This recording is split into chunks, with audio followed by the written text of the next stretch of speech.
할렐루야. 오늘도 주님의 크신 사랑과 은혜와 능력이 함께하는 복된 주일이 되기를 주님의 이름으로 축원합니다.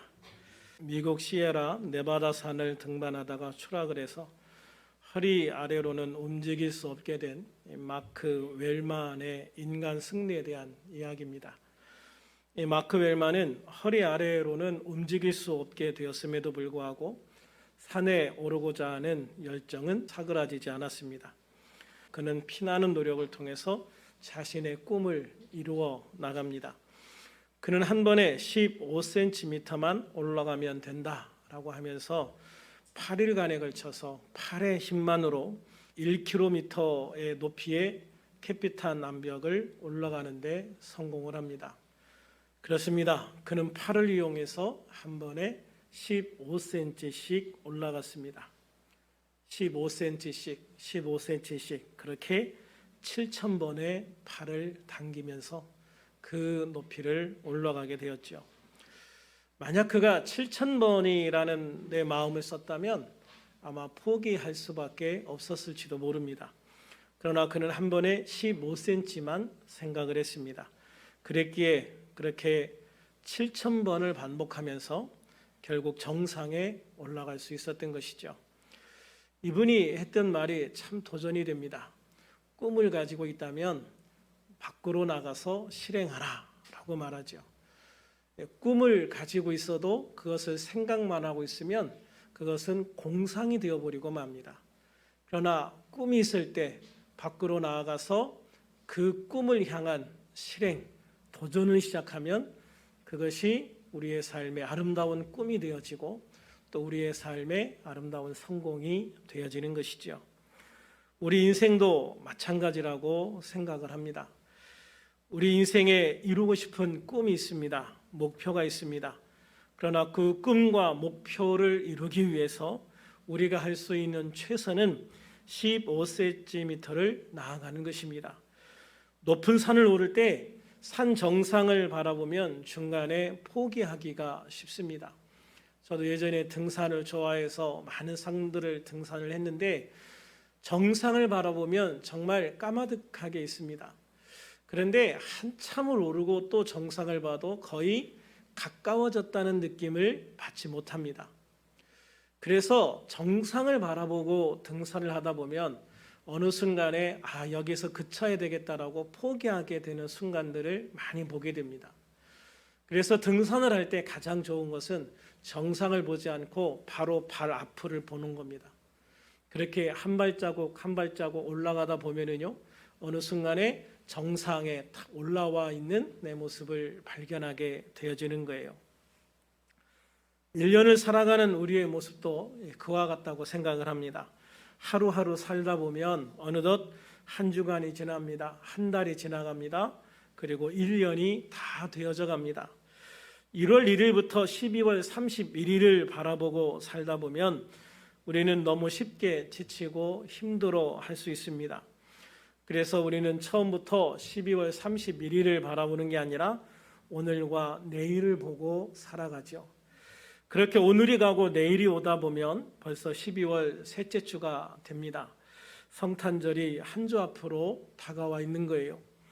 또한 천국을 향한 우리의 발걸음도 그와 같다고 생각을 합니다. 하루하루 하나님과 예수님을 바라보고 성령의 의지에 믿음으로 걷다 보면 어느 순간 주님 앞에 서 있는 영광된 나의 모습을 발견하게 되어질 줄로 믿습니다. 그리고 그 영광의 순간에 우리 주님께서 착하고 충성된 종아 잘하였도다 나의 잔치에 참여하라 라고 하는 칭찬 한마디 듣는다면 세상에 더 바랄 것이 없는 그런 삶이 되어질 것이다 라고 생각을 합니다. 그렇게 한 주간 또 한 달, 1년 그리고 우리의 평생을 성공의 시간으로 만들어가기 위해서는 오늘 말씀을 가슴에 새기고 살면 좋겠다라고 생각을 해요. 오늘 본문 히브리서 11장 6절을 같이 읽겠습니다. 시작.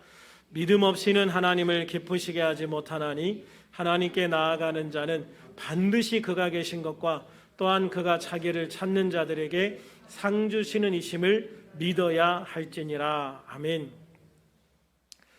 히브리서 11장은 믿음의 장입니다. 이 믿음의 장은 1절, 2절 믿음은 바라는 것들의 실상이요 보이지 않는 것들의 증거니 선진들이 이로써 증거를 얻었느니라 라는 말씀으로 시작을 하죠. 믿음은 바라는 것들의 실상이요 보이지 않는 것들의 증거다. 이 1절 말씀은 믿음의 정의를 가장 정확하게 내리고 있다라고 생각을 합니다. 그리고 그 믿음을 통해서 우리 믿음의 선조들이 어떤 믿음의 증거들을 우리에게 보여주었는지를 4절부터 계속적으로 이야기하고 있습니다.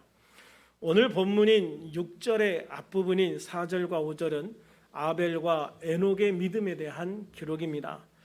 이 두 사람의 믿음에 대해서 이야기하고 나서 결론적으로 하는 말씀이 오늘 본문 말씀입니다. 그러면 성경은 이 두 사람의 믿음에 대해서 어떻게 이야기하고 있는가 잠깐 살펴보려고 합니다. 먼저 아벨의 믿음을 보겠습니다. 4절 같이 한번 읽어볼까요? 시작. 믿음으로 아벨은 가인보다 더 나은 제사를 하나님께 드림으로 의로운 자라 하시는 증거를 얻었으니 하나님이 그 예물에 대하여 증언하심이라. 그가 죽었으나 그 믿음으로써 지금도 말하느니라. 아멘. 이 히브리서 11장이 믿음에 대해서 말하고 있는 만큼 가인과 아벨의 제사의 가장 중요한 차이는 믿음의 차이였다고 생각을 합니다. 하나님께서는 믿음으로 제사를 드린 아벨의 제사는 기쁘게 받으셨지만 믿음 없이 대충 드린 가인의 제사는 거부하신 것이죠. 우리는 이러한 모습을 보면서 우리가 예배할 때 하나님이 우리의 예배를 받으시는지 생각해 볼 필요가 있어요.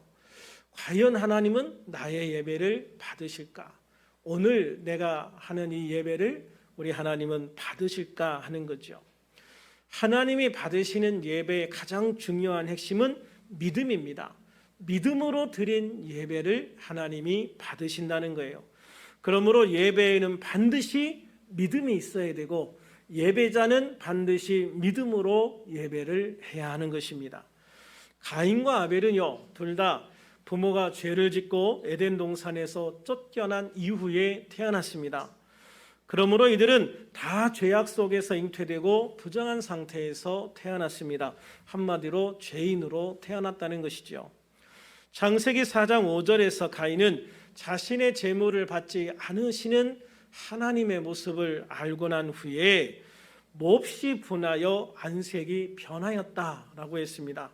이런 가인의 모습은요, 죄로 인하여 하나님과 멀어진 인간의 본성을 잘 보여주고 있는 겁니다. 반면 아벨은 믿음으로 양의 첫 새끼와 그 기름을 드렸습니다.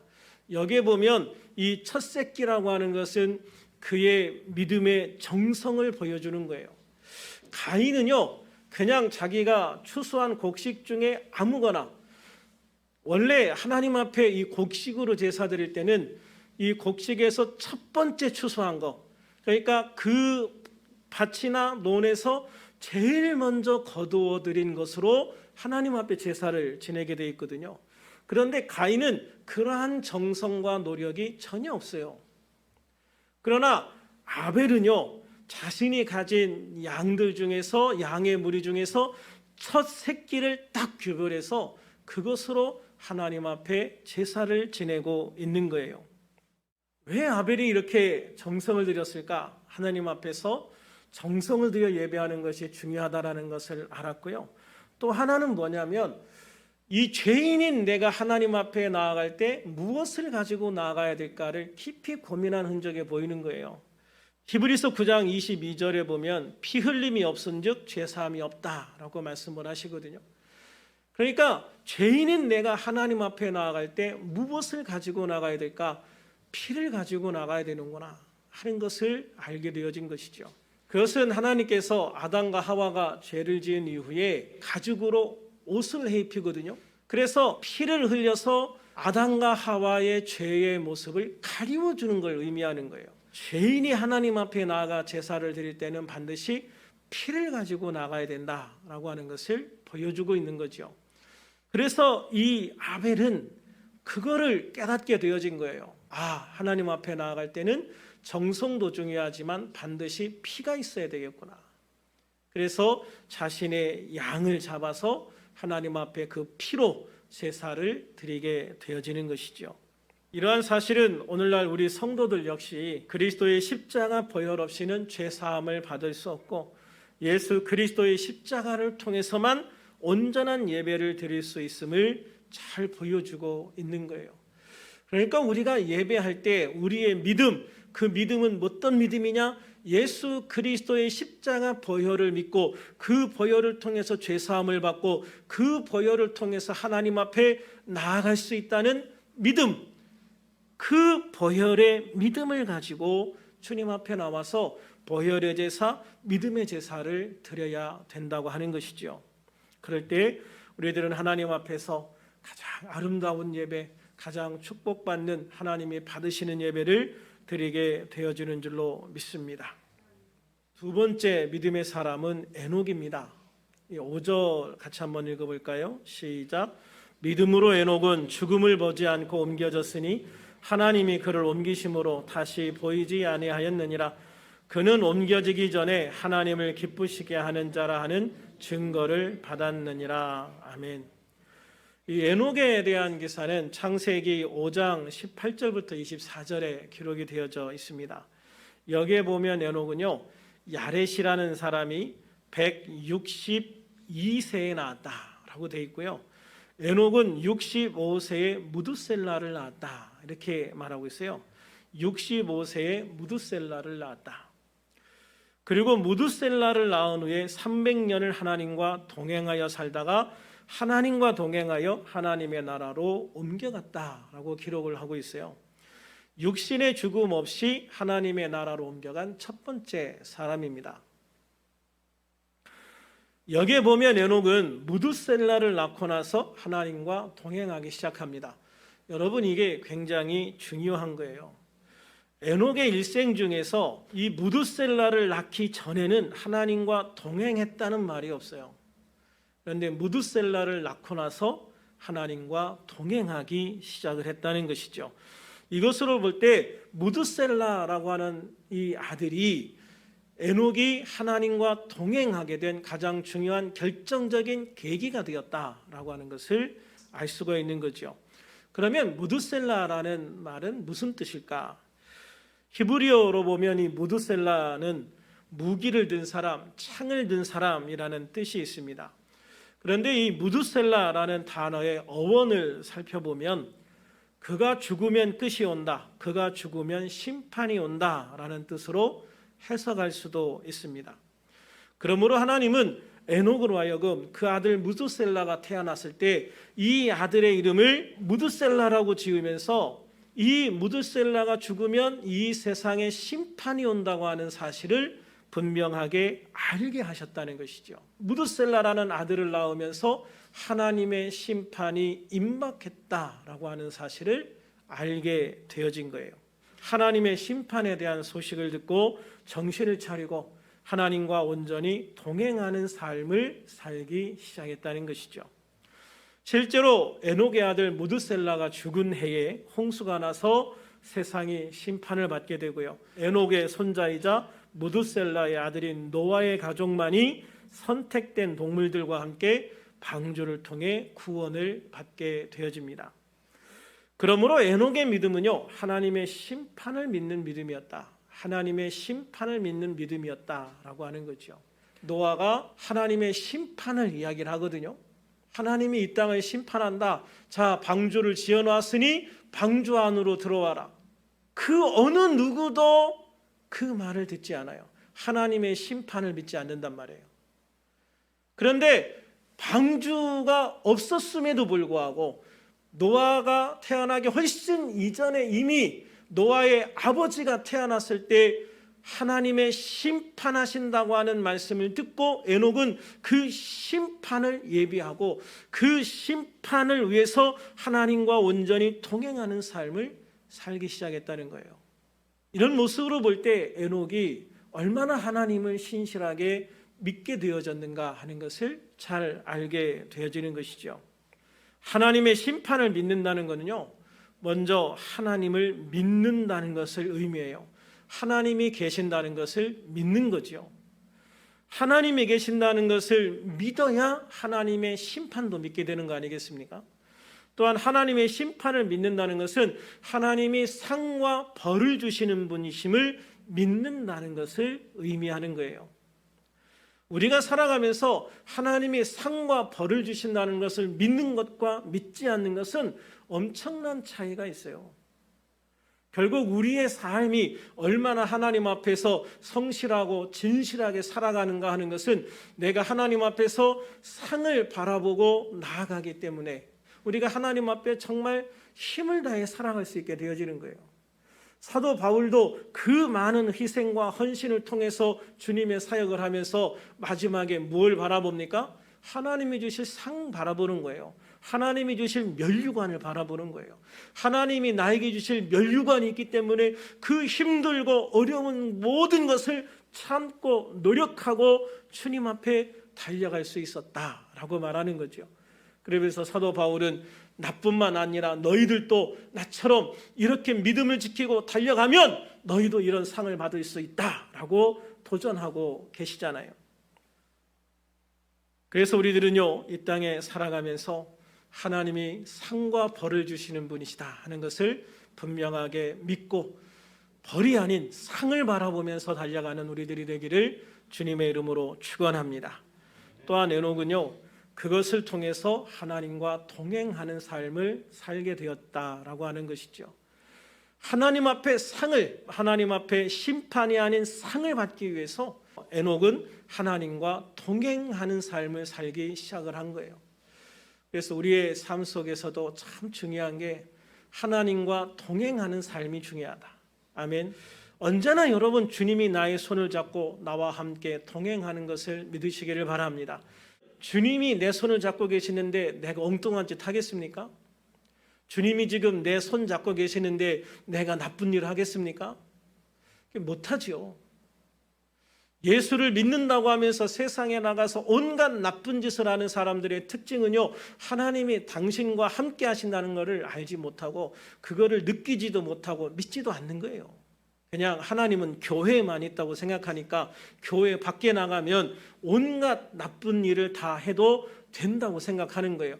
그러나 여러분 절대 그렇지 않습니다. 하나님은 교회에만 계신 것이 아니라 여러분의 삶의 어느 곳이나 어느 순간이나 우리 주님이 여러분과 함께 하시는 것을 믿으시기를 바랍니다. 그래서 주님과 동행한다는 것은요, 주님이 나와 동행하심을 믿고 그리고 주님을 바라보고 함께 걸어간다는 거예요. 내가 하나님이 나와 함께 걸어가신다는 것을 믿지 않아도 주님은 나와 함께 계십니다. 내가 예수님을 믿으면 주님은 나와 함께 동행하시거든요. 그런데 주님이 나와 함께 동행하실 때 내가 하나님을 보지 못하면 나의 삶에 전혀 변화가 없는 거예요. 그러나 나와 동행하시는 주님을 내가 볼 수 있게 되어졌을 때, 나와 동행하시는 그 주님을 내가 느끼게 되어질 때 나의 삶은요, 변할 수밖에 없어요. 그렇지 않습니까? 주님이 나와 함께 계시는데, 주님이 지금 나와 동행하시는데 내가 어떻게 주님이 싫어하는 일을 해요? 어떻게 주님이 기뻐하시지 않는 일을 해요? 할 수 없죠. 주님 잠깐만 눈 감아주세요.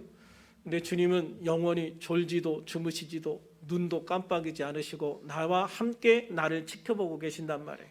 할렐루야. 그래서 주님과 동행한다라고 하는 건요, 굉장히 중요한 의미가 있는 거예요. 한순간도 주님이 싫어하시는, 주님이 기뻐하지 않으시는, 주님이 미워하는 일을 하지 않고 온전히 주님의 뜻대로 주님과 함께 걸어가고 있다라고 하는 것을 의미하는 것이죠. 그래서 우리들은 언제 어디에서나 주님을 바라보고 주님과 동행하는 자가 되어주시기를 주님의 이름으로 축원합니다. 주님은 세상 끝날까지 여러분과 계속 함께 가시는 거예요. 그래서 힘들고 어려울 때에도 여러분과 동행하시는 주님과 상의하시고 그 주님께 부탁하고 그 주님의 힘을 힘입어 이기고 승리하는 여러분이 되시기를 바랍니다. 공부할 때 여러분과 함께 계시는 주님 앞에 부르짖어 기도하십시오. 기쁠 때에도 여러분과 함께 하시는 주님과 기쁨을 함께 나누시기 바랍니다. 고통과 절망의 순간에도 주님 바라보시고 나와 함께 하시는 그 주님을 통해서 새로운 힘과 소망을 얻는 저와 여러분이 되시기를 주님의 이름으로 축원합니다. 그런데 이렇게 하나님을 믿은 두 사람, 즉 아벨과 에녹은요, 끝이 전혀 달라요. 인생의 끝이 다르단 말이에요. 아벨의 믿음의 대가는 죽음이었습니다. 그것도 형에 의해 죽임을 당하게 되어지는 거죠. 어떻게 보면 인간적으로 되게 비참한 결말을 맺게 된 거예요. 그에 반해서 에녹은 죽음을 보지 않고 천국으로 옮겨가는 놀라운 모습을 보여주고 있습니다. 둘 다 하나님을 믿는 믿음이 있었고 하나님이 상 주시는 이심을 믿었는데 왜 끝이 이렇게 다를까? 그리고 끝이 이렇게 다른 두 사람을 연결시켜서 우리에게 설명해 주고 있을까? 오늘 본문 6절을 다시 한번 읽어보겠습니다. 시작. 믿음이 없이는 하나님을 기쁘시게 하지 못하나니 하나님께 나아가는 자는 반드시 그가 계신 것과 또한 그가 자기를 찾는 자들에게 상 주시는 이심을 믿어야 할지니라. 아멘. 이것은 우리가 믿음의 결과로서 이 땅에서의 결과만 생각하면 안 된다는 것을 말해주는 거예요. 사람들은 교회라고 하는 것을 복 주는 곳이라고 생각을 많이 하는 것 같아요. 그래서 교회 오라고 전도할 때도 교회 오면 사업 잘 됩니다. 교회 오면 물질 축복 받습니다. 교회 오면 건강 축복 받습니다. 이런 말들을 많이 하거든요. 물론 맞아요. 우리 주님 앞에 왔을 때 주님께서 우리에게 주시는 놀라운 축복과 은혜 속에서 직장이나 사업이 잘 되고 몸이 건강해지기도 하고 우리의 삶의 소원들이 이루어지는 놀라운 은혜들을 경험하기도 해요. 교회 오면 다 그렇습니까? 다 그런 건 아니죠. 어떤 분이 교회에 와가지고요, 그런 식으로 전도를 했나 봐요. 교회 오면 잘 돼, 뭐든 다 잘 돼. 그래서 교회에 왔는데 그 교회의 장로님이 암이 걸려서 돌아가셨어요. 그런데 그걸 보면서 이분이 교회를 안 나오기 시작을 하는 거예요. 교회 가면 잘 된다며, 교회 가면 건강해진다며, 근데 교회 갔더니 장로가 암에 걸려서 죽더라? 이게 뭐야? 이렇게 이야기를 하는 거예요. 우리가 하나님 안에서 분명하게 생각해야 될 것이 있습니다. 뭐냐면 교회에 나오는 사람도요, 병들 수 있어요. 실패할 수 있어요. 그러나 그것이 그들이 죄를 많이 지어서인가, 믿음이 잘못되어서인가? 아니죠. 믿음이 좋은 분도 병들 수 있고 실패할 수도 있는 거예요. 또한 우리가 교회 다닌다는 것에 초점을 맞추면 잘못된 믿음에 갈 수 있는 가능성이 얼마나 많은지 몰라요. 우리가 신앙생활 한다는 것은요, 교회를 다니는 게 아닙니다. 예수를 믿는다는 것입니다. 할렐루야. 이것을 잘 생각하셔야 돼요. 내가 교회 다니기 때문에 구원받는 게 아닙니다. 예수를 믿기 때문에 구원을 받는 겁니다. 내가 교회 다니기 때문에 하나님의 복을 받는 것이 아닙니다. 예수님을 믿기 때문에 하나님의 복을 받는 것이고 예수님의 말씀대로 순종해 살기 때문에 복을 받는 것입니다. 그리고 무엇보다도 내가 예수를 믿고 구원받는다 하는 것은 나의 생명이 내가 죄로부터 구원받아서 하나님 나라의 백성으로 다시 회복되어지고 내가 다시 천국 백성이 되어서 하나님의 영원한 나라에 들어가서 하나님의 영원한 생명의 축복을 누린다는 것이 구원이지, 이 땅에서의 어떤 작은 문제들을 가지고 나의 구원, 성공, 실패를 이야기하는 게 아니라는 거예요. 물론 우리가 예수를 믿으면서 하나님의 치유하심을 믿습니다. 그래서 병이 들었을 때 치유하신 하나님 앞에 간절히 기도합니다. 그래서 하나님께서 우리를 치유하시기도 하시고 우리를 회복시키시기도 하시고 다시 성공하기도 하시고 하나님께 영광 돌리는 삶으로 우리를 인도해 주시기도 하십니다. 그러나 우리가 예수를 믿는다는 목적 자체가 그게 아니라는 걸 여러분 기억을 하셔야 된다는 거죠. 우리가 예수를 믿는다는 것은 천국에 있는 것이지 이 땅에 있는 것이 아니다라고 하는 거예요. 이 땅에 있는 것은 부수적인 겁니다. 이 부수적인 게 우리의 삶의 주된 목적이 되면 안 된다는 것이죠. 우리의 삶의 주된 목적, 우리가 하나님 나라의 천국에 가는 가장 주된 목적을 위해서 우리가 하나님 앞에 힘을 쓰고 천국에서 상을 받기 위해서 하나님 앞에 노력하며 기도하며 믿음으로 살다 보면 이 땅에서 이루어지는 삶의 작은 문제들에 주시는 주님의 축복들이 있어요. 그게 때로는 치유의 축복이기도 하고 그게 때로는 사업의 축복이나 물질의 축복이 되기도 하는 것이죠. 그래서 우리는 이게 뒤바뀌면 안 된다. 이게 순서를 우리가 정확하게 기억하고 살아가야 된다. 그래서 우리의 1차적인 가장 중요한 소망은 어디에 있다? 천국에 있다. 할렐루야. 우리가 이거를 분명하게 믿으면서 살아가야 돼요. 그리고 이 우선순위, 이게 정확하게 되어졌을 때 이 땅에서의 삶에서 하나님이 주시는 축복도 제대로 누릴 수가 있게 되어지는 거예요. 그러므로 우리는 우리의 신앙생활에서 예수의 이름을 회복해야 됩니다. 아멘. 예수의 이름을 회복해야 돼요. 왜 교회 다녀? 예수님 믿기 위해서 가는 거지. 예수님을 믿으면 뭐가 좋아? 예수님이 우리의 죄를 십자가에서 사해 주셨기 때문에 내가 예수님을 믿고 나의 죄를 사함받을 수 있지. 그럼 죄 사함 받으면 뭐가 좋아? 그러면 내가 하나님 나라의 백성으로 다시 회복되고 천국 백성이 되어서 하나님의 자녀가 되어서 영원히 천국에서 하나님과 함께 영원한 생명을 누릴 수가 있지.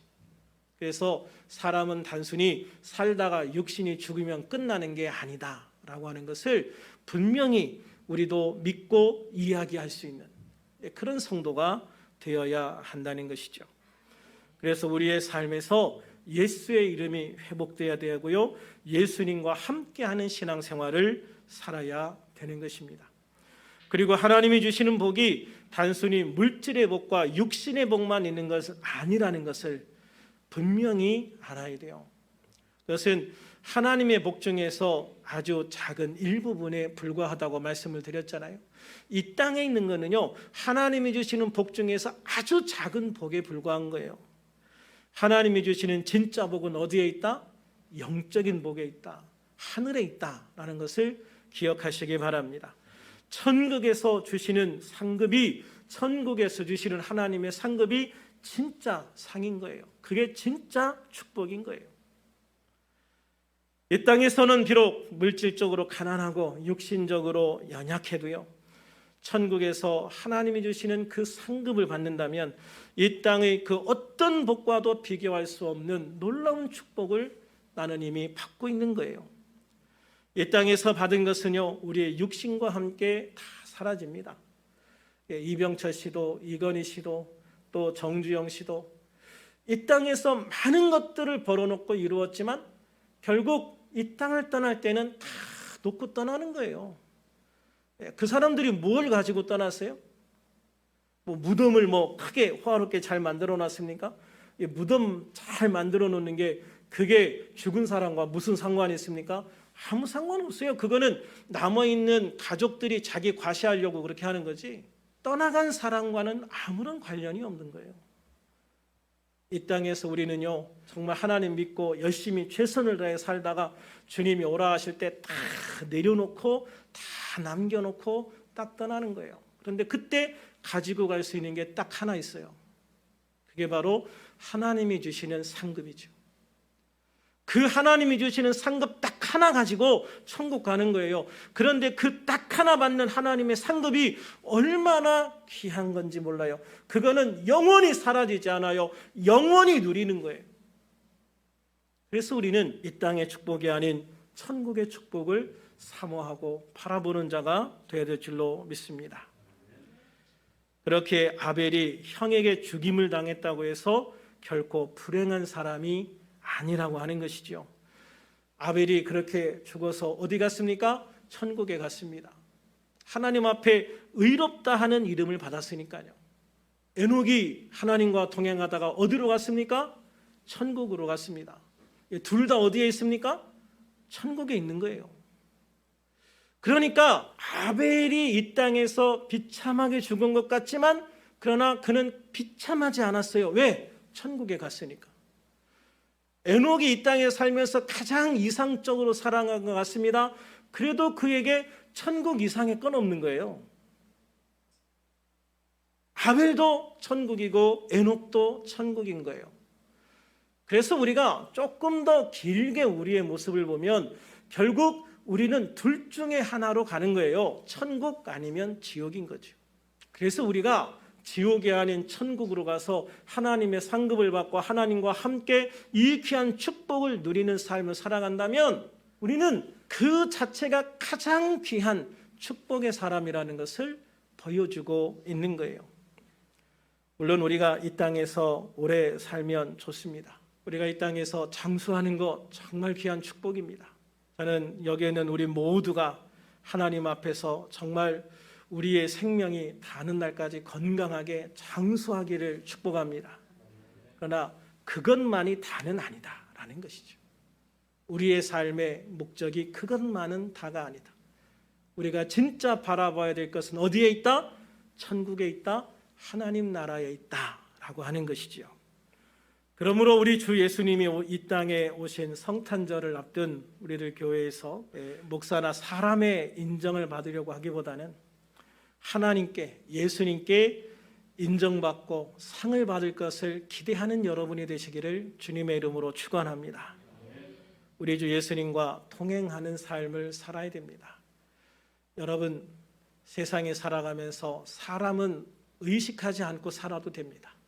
그러나 언제나 여러분 곁에서 여러분과 함께 동행하는 예수님, 하나님은 여러분이 늘 의식하며 살아가시기를 바랍니다. 세상 끝날까지 내가 너희와 항상 함께 있으리라 말씀하셨잖아요. 그 주님 결코 여러분 떠나지 않으십니다. 그런데 여러분이 그 하나님을 외면하고 그 하나님이 여러분과 함께 계신지도 모르고 여러분이 막 여러분 마음대로 살아간다면 그 곁에서 여러분을 지켜보시는 예수님은 얼마나 마음이 아프시겠습니까? 그래서 나와 함께 동행하는 예수님을 바라보고 예수님의 뜻대로 예수님께 순종하는 믿음을 통해서 하나님이 우리에게 주신 가장 아름다운 삶을 살아갈 수 있는 그런 우리들이 되어야 될 줄로 믿습니다. 그래서 그러한 믿음으로 주님과 동행하면서 2022년을 잘 마무리하고요. 또 2023년 우리에게 주시는 그 귀한 하나님의 상급을 바라보면서 올해 2023년에는 내가 하나님이 주시는 상급을 기필코 내가 넘치게 받으리라. 할렐루야. 그 하나님이 주시는 상급에 대한 소망을 가지시고요. 또 그 하나님이 주시는 상급은 또한 천국에만 있진 않아요. 또 이 땅에도 있는 것입니다. 그래서 이 땅에 살아가는 동안에도 주님의 상급을 받고 천국에 가서는 더 큰 상급을 누리고 할렐루야. 그래서 이 땅에 있으나 천국에 있으나 우리가 하나님의 상급을 누리는 백성이 되어지는 그 귀한 소망을 가지고 한 해를 마무리하고 새로운 한 해를 시작할 수 있는 그러한 우리가 되어서 내년에는 하나님이 더 기뻐하시고 더 축복하시는 그러한 우리 모든 성도님들이 될 수 있기를 우리 주님의 이름으로 축원합니다. 축원합니다.